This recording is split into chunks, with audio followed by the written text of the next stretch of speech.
Bonsoir, merci de nous rejoindre. Voici les titres de notre journal. Le gouvernement avait annoncé la commande d'1 million de masques. Près de la moitié est arrivée aujourd'hui, soit 490 000 masques chirurgicaux qui seront distribués en priorité au personnel de santé et aux malades. Le reste de la commande est en attente de livraison. Peu de masques, mais beaucoup de consultations à Koumak. Les infirmières libérales disposent de peu de protection pour travailler. Reportage dans ce journal. Problème de trésorerie, crainte de faillite en cascade dans cette période de crise. Les artisans disent leur désarroi. 1 sur 2 avoue une baisse d'activité significative. Aucun nouveau cas avéré au Covid-19. Le nombre total de cas confirmés est toujours de 18 en ce mercredi 8 avril. Le gouvernement a annoncé plusieurs bonnes nouvelles aujourd'hui. Des patients positifs au Covid-19 hospitalisés au Medipôle qui sont guéris avec les services de la DAS. L'exécutif a aussi signalé l'arrivée des premières commandes de masques. Le point avec Cédric Wakaouniem et Jerry Caris. C'est l'annonce du jour. Après 19 jours d'hospitalisation, 2 patients positifs au coronavirus sont considérés comme guéris et ont pu sortir du Medipôle le mardi 7 avril. D'autres le seront prochainement selon la DAS. Est-ce un bon signe? Depuis 5 jours, aucun nouveau cas n'est signalé. En revanche, la vigilance s'impose. Le protocole de sortie actuel, c'est quand même pour que vous soyez rassurés, c'est des patients qui n'ont plus aucun symptôme, d'accord, et qui au bout de certains nombre de jours après les derniers symptômes présentent 2 prélèvements totalement négatifs. Si on a 2 prélèvements à 48 heures d'intervalle qui sont négatifs, on peut considérer que la personne est guérie. Autre bonne nouvelle, 490 000 masques chirurgicaux et FPP2 sont arrivés aujourd'hui par avion depuis la Tututa par un convoi sous haute protection. Et c'est la DAS qui va gérer la distribution. Priorité au personnel de santé, aux malades et aux personnes contacts. En parallèle, et selon les recommandations de l'OMS, l'Organisation mondiale de la santé, le gouvernement va lancer la fabrication de masques en tissu pour le grand public. 2 prototypes ayant fait l'objet de cahiers des charges différents. Donc un premier prototype pour l'ensemble de la population en général et un second pour se protéger, surtout dans les espaces où il y a du public. Enfin, malgré l'épidémie de Covid-19, le gouvernement et la DAS rappellent que les malades chroniques peuvent consulter leur médecin. Les généralistes se sont organisés pour accueillir les patients. Des personnels soignants qui se débrouillent avec ce qu'ils ont pour faire face à la crise sanitaire. C'est le cas des infirmières libérales de Koumak. Elles n'ont reçu que 10 masques chacune alors qu'elles ont en charge une 40aine de patients par jour. Leur quotidien avec ce reportage signé Brigitte Wap. Bonjour, papa ici. Vous avez fait votre petit tour à la mer ou pas? On tourne en rond, mais comme d'hab. Pas le droit de sortir. Albert est le 40e patient de Seta Sako, infirmière libérale à Koumak. Elle suit Albert pour une maladie chronique. Elle sent 4 infirmières dans sa cabinet et se relaie dans la semaine pour assurer le suivi des malades. Depuis le confinement, Seta a changé ses habitudes de travail, avec notamment le port du masque et des gants. Il faut quand même, parce que vu qu'elle passe un peu partout, là, je vois qu'elle ramasse quelque chose de pas bon par là. Non, mais si elle fait bien attention, elle suit les règles, c'est bon. Si l'élastique de son masque tombe, c'est parce qu'elle a essayé de le rafistoler elle-même. Car depuis le début du confinement, elle n'en a reçu que 10. Beaucoup de précautions à prendre, donc réfléchir à chaque geste pour ne pas contaminer le matériel qu'on a et puis pour pouvoir réutiliser les matériels, ce qu'on a pu nous donner en faible quantité, et comme les masques, comme beaucoup de choses. Donc les masques même abîmés, on essaye de les rafistoler, on essaye un peu tout, les laisser pendant plusieurs jours dans du gros sel, en se disant qu'au cas où, si jamais on n'en a pas assez pour aller jusqu'à la fin du confinement, qu'on puisse réutiliser ces fameux masques. Entre les communes de Gomen et Poum, elle peut voir plus d'une 40aine de personnes dans une journée. Des malades de tout âge avec différentes pathologies. Cela demande une certaine organisation. pour se désinfecter après chaque visite, comme ici, dans sa voiture. On est obligé de mettre un petit peu tout ce qui est sale d'un côté, tout ce qui est propre de l'autre, éviter tout contact entre les deux. Et puis beaucoup plus de produits pour désinfecter tout, que ce soit les boîtes de comprimés des patients, tout ce qui nous sert à faire des prises de sang, des soins, tout ça. Voilà, il faut penser un peu à tout, à essayer de faire au mieux avec ce qu'on a pour essayer d'éviter d'emmener ce corona auprès de nos patients. Après avoir reçu 10 masques il y a 15 jours, elle ne sait toujours pas quand elle en recevra de nouveaux. Car ici, au bout de la Calédonie, elle se sent quelque peu abandonnée des pouvoirs publics. En bref, le président de la province des Îles, Jacques Lallier, souhaite la levée du confinement dans sa province, une démarche qu'il souhaite soumettre à l'ensemble des acteurs et autorités du pays. Selon Jacques Lallier, les conditions sont désormais réunies pour que les Îliens reprennent le cours normal de leur vie. Dans les faits divers, la SLN dénonce des exactions et des agressions à Kawa. Un logement de fonction et un véhicule ont été incendiés la nuit dernière par un petit groupe de personnes dans le lotissement des cadres de la SLN. Une enquête de gendarmerie est en cours. On écoute Laurent Fogliani, responsable de la communication de la SLN.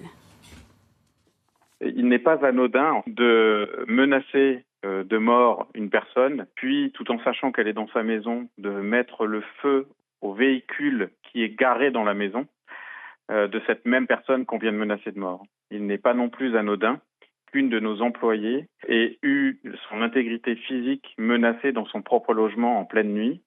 Et il n'est pas non plus anodin que notre chef de centre soit vu menacé de mort en pleine nuit dans son logement. Donc nous sommes ici face à une volonté de nuire de manière délibérée. Ce sont des actes que la direction de la SLN condamne fermement et nous mettons tout en œuvre pour que les responsables de ces exactions soient identifiés et tenus responsables de leurs actes.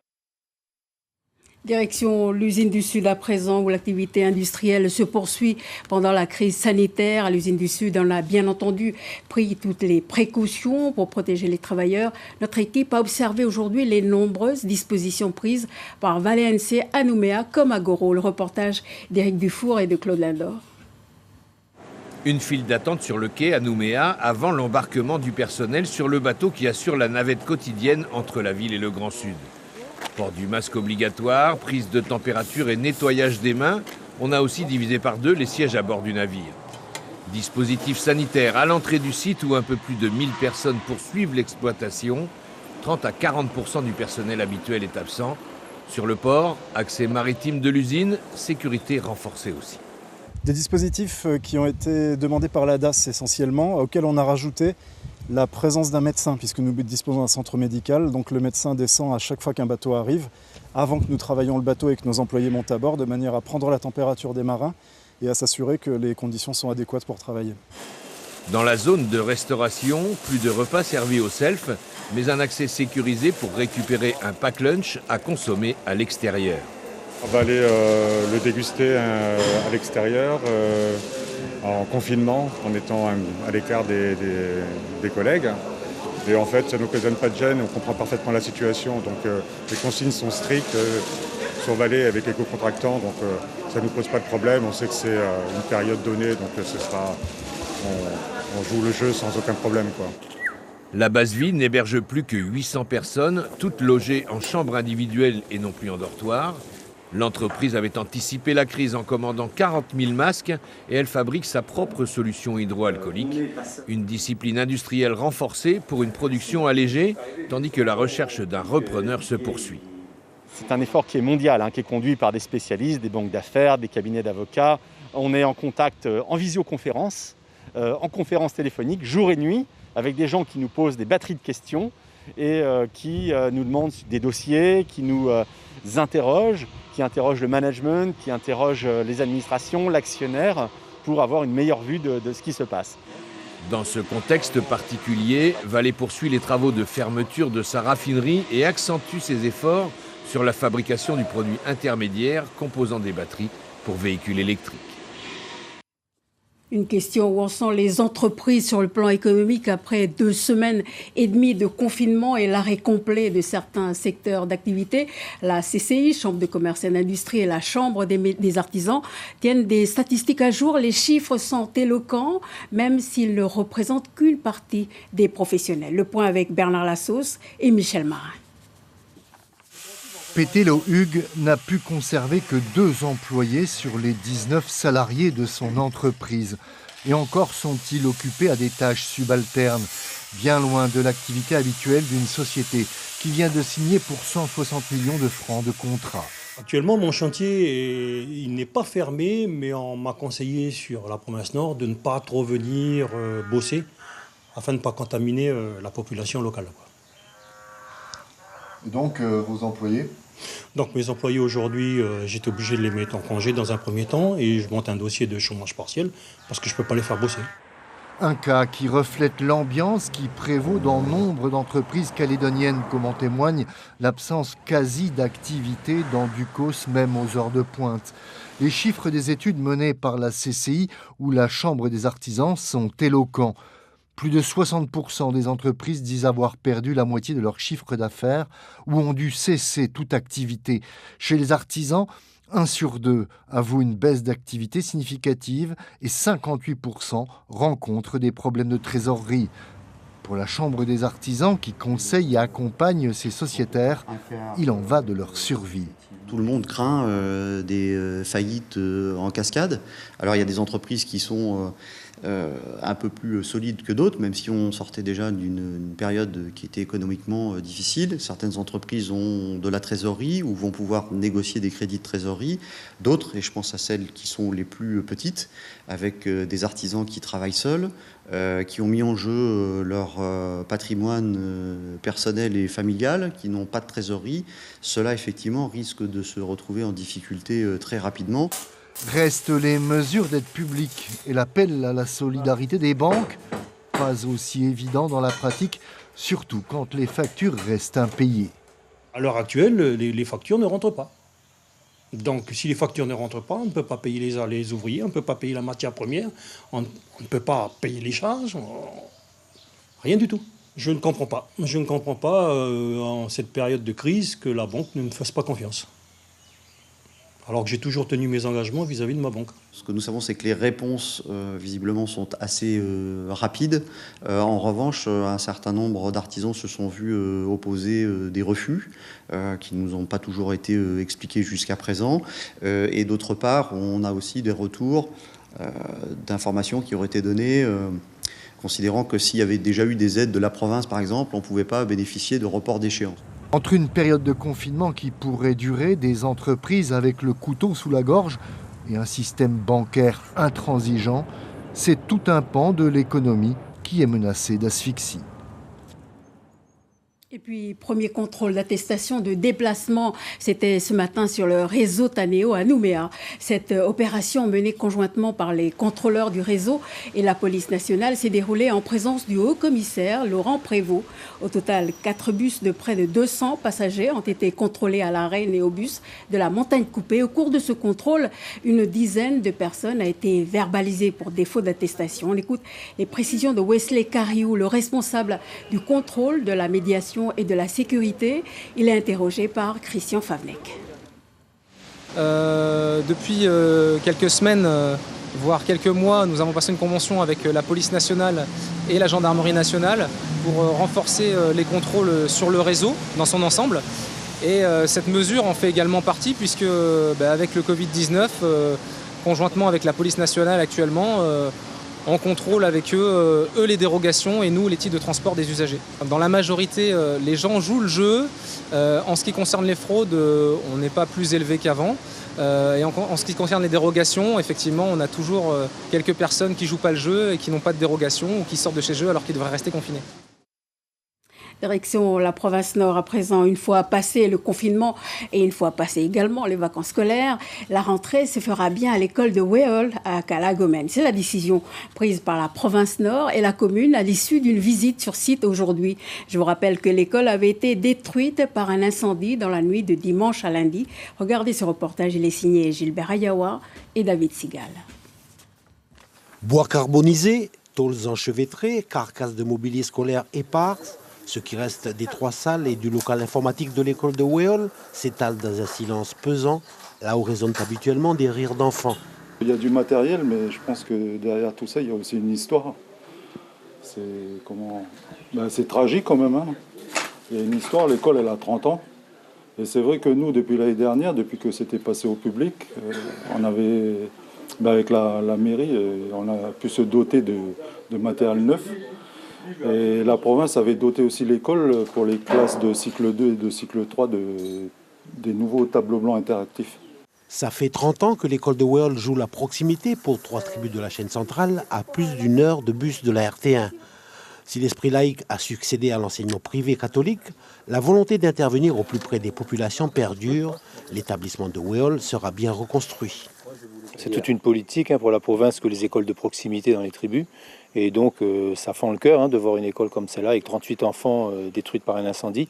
Donc tout de suite, immédiatement, le président a réagi et nous demandant de faire le nécessaire pour appuyer la mairie. La province est employeur du corps enseignant et donc tout de suite on intervient pour donner notre soutien pour que cette école puisse rouvrir rapidement et être construite. Le bâtiment qui abritait l'internat, la cantine et le bloc sanitaire sont intacts. Transformer les dortoirs en salle de classe ne devrait pas poser de problème au maître d'ouvrage à désigner. Les petits devraient rester à la tribu et les plus grands aller au village en attendant les travaux.